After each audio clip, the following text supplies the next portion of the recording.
지난주 이재명 대표의 선거가 단연 가장 많은 관심을 끌고 있습니다.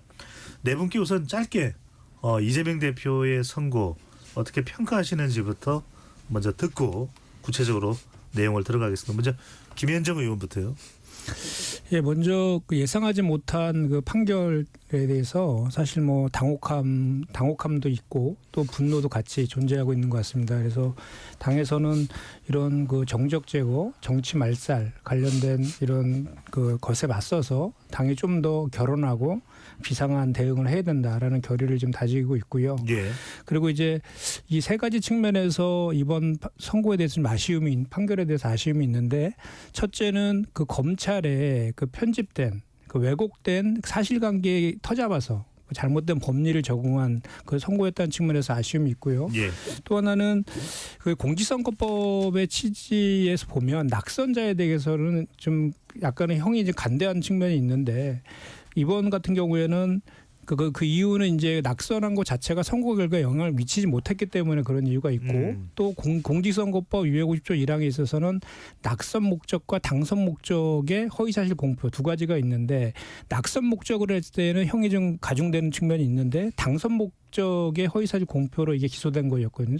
그럼에도 불구하고 징역형이 나왔단 말이죠. 이렇게 그 당선 목적의 허위사실 공표에 대해서 징역형이 나온 사례는 이번이 처음이다라는 측면에서 그 형량이 좀 과도하다. 이게 두 번째가 좀 있고요. 예. 또 하나는 그 형평성 문제에서도 대단히 지금 그 균형을 잃었다라는 지적을 하지 않을 수 없는 것이, 윤석열 대통령도 당시 후보 시절에 그 자기 김건희 여사가 주식 그 투자를 하다가 손절하고 나왔다라든지 장모가 10원 한 장 손해를 끼친 적 없었다 등등해서 사실 허위사실과 관련된 내용들이 많이 있었고 또 많이 고발도 당했었거든요. 근데 그것은 전부 다 무혐의 처분하고 이런 것과 비교해 봤을 때는 그 이재명 유력한 낙선한 그 후보인 이재명 대표에 대해서는 정말 먼지털이식 수사와 정치 기소를 했다라는 측면에서도 아쉬운 점이 있습니다. 그래서 이번 판결에 대해서는 저희가 이제 항소심을 통해서 이제 다시 사실관계라든지 법리에 대해서 잘 준비해서 다투어야 되는 문제이지만,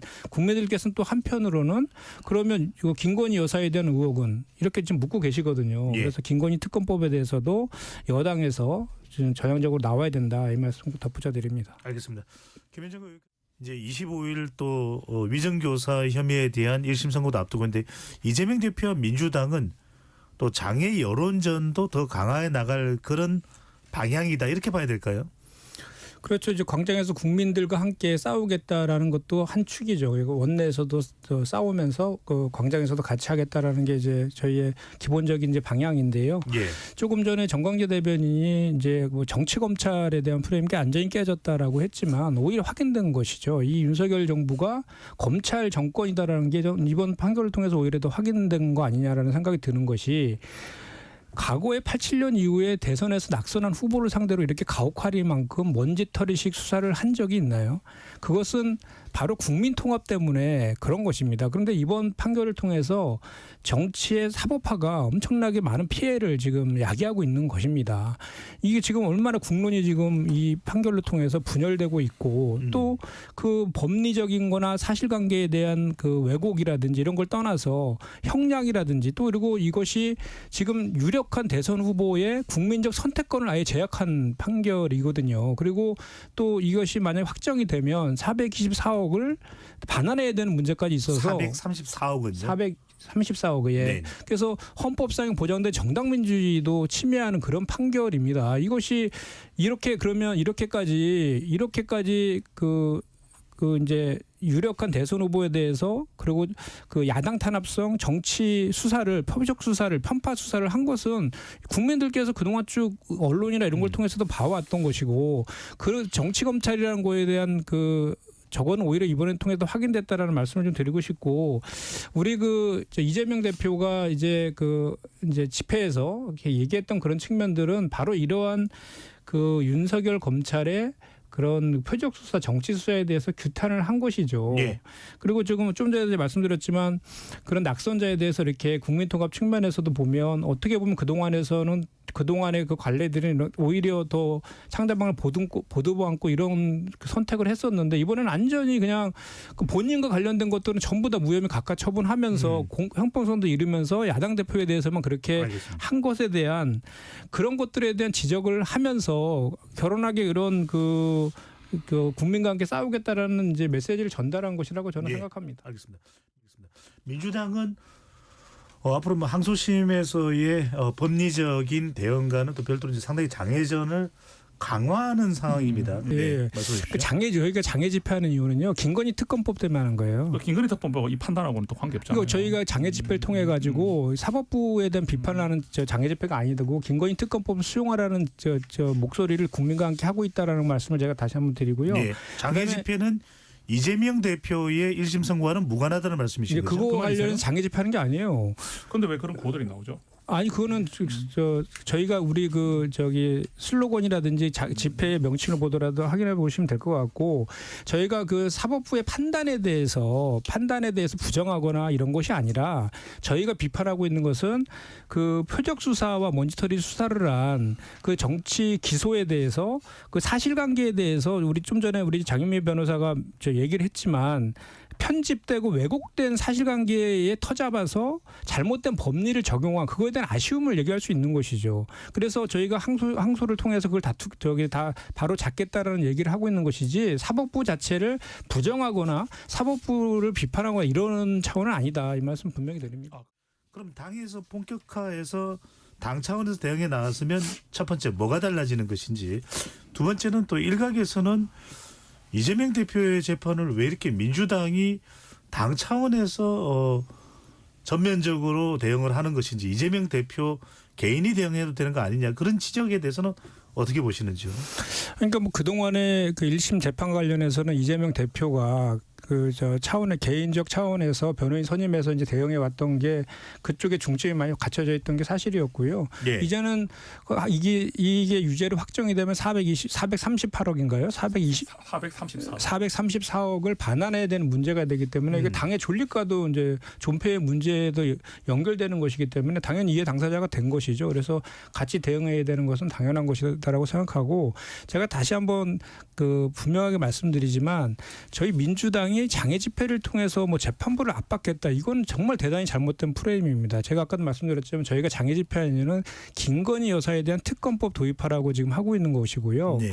그리고 이 물타기라는 것은 오히려 지금 각종 국정농단과 공천 개입 등 명태균 게이트와 관련된 김건희 여사 의혹과 관련된 것들을 오로지 이재명 대표 죽이기, 그 사법 리스크 이런 걸 통해서 물타기한 거는 국민의힘이지 않습니까? 우리가 무슨 물타기 오래 했습니까? 그냥 이번 선고에 대해서 좀 과하다, 또는 법리적으로 잘못됐다, 사실관계 오인됐다라는 주장들은 우리 피해를 당한 입장에서 할 수 있다라고 저는 생각하고, 그것은 결국은 우리가 다시 한번 말씀드리면 장애 집회를 통해서 판결을 뒤집거나 이렇게 하는 것이 아니라 법리적으로 항소심을 잘 대응하겠다라는 것이 저희의 입장인 것이잖아요. 그런데 그거와 김건희 여사의 각종 의혹에 대해서 진실을 규명하라는 특검을 도입하라는 것은 별개의 문제인 거잖아요. 그걸 섞어서 얘기하는 것이야말로 물타기 아닙니까? 이 위정교사 관련해서 한동훈 대표가 SNS에 또 이 관련한 글을 이제 올렸습니다. 2023년 9월 21일 국회에서 체포 동의안이 통과될 때 체포 동의 요청에 포함돼 있었다 때문에 사법부가 법정 구속하더라도 별도로 국회의 체포 동의안 통과가 필요하지 않습니다. 이게 어떤 설명입니까? 사실 이게 법을 잘 모르면 이해를 못할 수도 있는데. 네. 일단 자꾸 이렇게 우리 정성구 의원님이 우리가 판사 겁박을 한다, 장애 집회를 통해서, 또는 뭐 최고위 발언을 통해서 이렇게 말씀하시는데, 그래서 징역형 때렸습니까? 전혀 그거는 그 선고와는 연관되지 않아요. 오히려 여당의 당대표가 이렇게 발언하는 것이 오히려 사법부에는 엄청난 압박으로 느껴질 겁니다. 선고 생중계하라고 하셨고, 또 뭐 1인 시위도 하고 의원들이 뭐 당대표, 원내대표, 정책의장 등 다 공개적으로 발언하고, 지금 이 발언도 제가 이 보면서 깜짝 놀란 게, 아직은 한동훈 대표는 본인이 검사나 법무부 장관이라고 생각하시는 것 같아요. 이제는 뭐 사법부 압박을 넘어서 어떻게 하라 실행 명령까지 내리고 있다는 느낌을 지울 수가 없습니다. 그리고 좀 전에 잠깐 이제 이중교사 관련해서 말씀을 했지만 저도 짧게만 한 말씀을 드리면 위증교사를 했는데 위증을 하지 않았어요. 이증을 하지 않았는데 어떻게 이중교사가 성립됩니까? 덧붙입니다. 김인정 의원께는 이걸 여쭤보겠습니다. 1심 선고 나오자마자 상당히 많은 이제 분석들이 쏟아져 나오는데 그 중에 하나가 이재명 대표가 흔들릴 것이다. 또 민주당이 흔들릴 것이다. 단일 대우는 균열이 불가피하다. 실제로는 어떻습니까? 실제로는 이제 이재명 대표를 중심으로 또 결속해야 된다는 그 당내 분위기는 훨씬 더 올라왔죠. 그리고 14, 15일 날 그 이제 한 그 리얼미터 여론조사 결과 보니까 우리 당 지지율이 3.8% 올라가 있더라고요. 그것도 이제 당의 당원들이나 이런 지지자들에 대한 위기감이 좀 결속력으로 좀 반영된 거 아닌가 이런 생각도 들고 제가 그 위중교사 자꾸 말씀하셔서 한 가지 여쭤볼게요. 네. 뭐를 이중교사했다는 건지 그 내용을 한번 얘기해 보십시오. 아니 거기 녹취를 보면 다 나오는. 아니 뭐를 이중 교사를 했는 거죠? 어떤 내용을? 그걸 얘기를 해. 그 얘기를 해야 그 돼요. 내용이 그거잖아요. 네. 김진성 씨에게 KBS가 네. 이걸 다 자기를 몰아가려고 한다고 했다. 그렇게 해달라는 그렇게 거죠. 들은 대로 얘기해주면 된다. 근데 김진성 씨가 뭐라고 증언했습니까? 그러니까 그래서 그게 결국에는 반대로 증언했잖아요. 그때 경기지사직을 유지하느냐 못하느냐에 굉장히 중요한 그 그러니까 제 위증이 된 말은 거예요. 위증 교사를 한 내용하고 실제로 저 김진성 씨가 법정에서 뭐라고 증언했는지를 아니, 그러면- 정확히 얘기하셔야죠. 그럼 김진성 씨는 왜 위증으로 처벌을 받았습니까? 아니, 왜 그러니까 잠깐만요. 이 내용 워낙 많이 재판 리스크가 있으니까 이재명 대표가 아닌 민주당의 유력 주자가 나오면 민주당의 경쟁력이 더 크게 발휘되지 않겠냐는 그런 분석에는 어떤 의견이신지요? 일단은 무죄 추정의 원칙이 있잖아요. 헌법상 아직은 지금 뭐 1심 이제 그것도 딱 한 건에 대해서 나와 있는 상태라서 그거를 이렇게 단정해 가지고 이렇게 얘기하는 것은 적절치 않다라고 저는 생각을 하고요.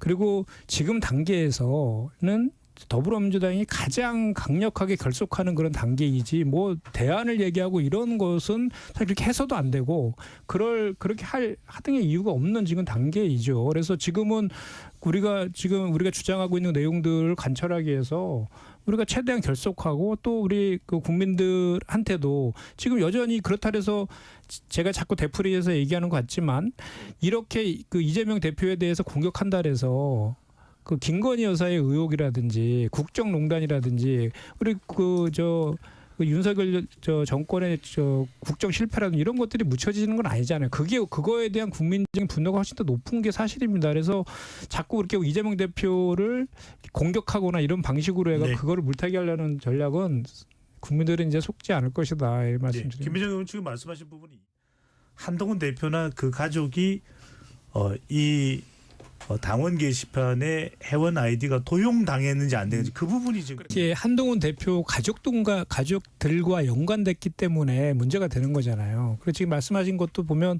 설명이 좀 뭔가 좀 궁색해잖아요. 그러니까 실제로 한동훈 대표가 그전에 제일 잘하는 얘기가 죄 없으면 수사받으라 뭐 이런 얘기 있지 않습니까?